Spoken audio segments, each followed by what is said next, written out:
So now we discussed the hook deployment, consumption plan, bonus stacking, and pitch narrative. We're just left with optimization. So with optimization, it's simple. Money is made in the adjustment after you pitch in front of an audience. Very rarely do you get it right the first time. So knowing this in advance, it should make it easier for you just to make decisions and put something out there for people to say yes to. And then observe how those people say yes and how frequently they say yes and what excites them and doesn't excite them, and then make the tweaks. Sometimes the easiest tweak to make is to the product, not the pitch itself. You'll find that you can't pitch in a certain way because the product doesn't allow it. So fix the product so that it does allow it, right?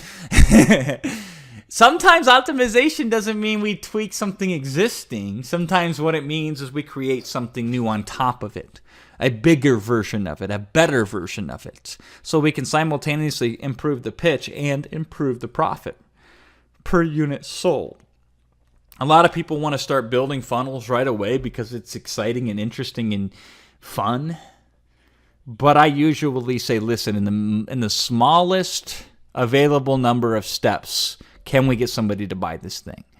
Focusing on the most obvious, biggest levers that we could pull. Would somebody say yes to this? If not, then we don't want to waste our time with all the other additional smaller levels and levers, right? If yes, then we should start adding some of those things. I'm going to break down very specifically what those are. If you notice, I haven't talked about price yet, because price is something none of us really know up front. It's something we work our way towards as we put it out there. So when we're starting, it's very simple. And I'll break down the whole pricing strategy here of your offer, and then over time we optimize pricing. So when it comes to it, making very specific adjustments with your pitch, these are some of the considerations that we do in a post-mortem. So after we sell, especially when we introduce something for the first time, I will sit down and I'll analyze with the team. I'll say, okay, what went right? What didn't go as planned? What do we think are the areas where we can focus on in the future? What do we feel connected and didn't connect with the audience? What can we do differently next time to get a different result, right? No, I don't care what the result is. It could be the best result in the world. I still look at how we can improve it. Did you expect them to get excited about something that only produced crickets? This has happened to me so many times it's not even funny. Because I say, listen, when I mentioned blank, I thought everybody was going to go nuts. And everybody just stood there and did nothing. So then you ask a question. Is it blank? Is blank really exciting or not? If it's not, then we should put something else in its place during the pitch, right?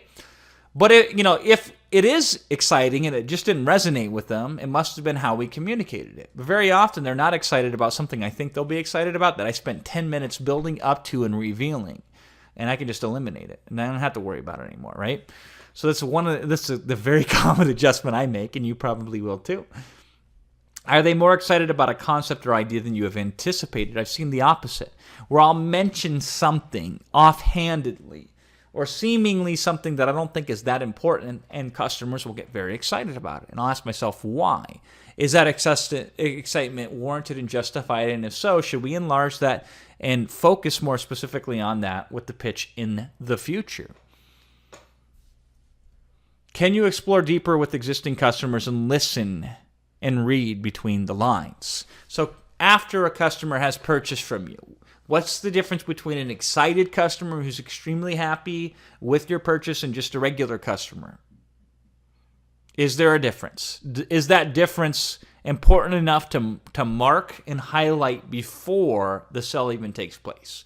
So you can model and mimic what an exciting customer will look like before they purchase from you, not just something they experience after they purchase from you. So obviously you need to start selling products before you can make this adjustment, but it's an adjustment. Lastly, can you go at it from a completely new or different angle? Sometimes, I don't recommend this with products that completely flop. I recommend you go back, analyze, and get new information and then make new decisions. But with a product that's doing okay or seems to have done well and is now kind of losing some of its effectiveness in terms of the pitch, maybe it's time to take a whole new approach and angle on it and go back to that same audience and try it again. And sometimes that can produce a drastically different result.